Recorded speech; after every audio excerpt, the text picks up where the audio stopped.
মুরলীদা, এই মাত্র তোমার চিঠি পেলাম। এখন সন্ধ্যা। আজ সকালে শৈলজার চিঠি পেয়েছি। চিঠি তো নয়, বুক চাপা কান্না। দুই বাল্যবন্ধু যৌবনের মাঝ দরিয়ায় এসে পরস্পরের ভরাডুবি দেখছি। কারোর কিছু করবার শক্তি নেই। যত ভাঙা তরির ভিড় এক জায়গায়।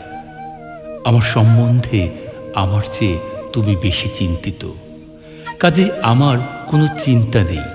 যা করবার তুমিই করো।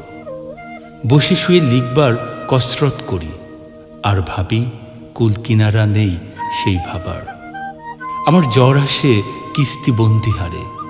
দ্বিতীয় কিস্তির সময় কখন আসে কে জানে। আজ কালি কলম পেলুম, এত ভালো কাগজ বলেই এর অবস্থা এত মন্দ। তোমার নজরুল।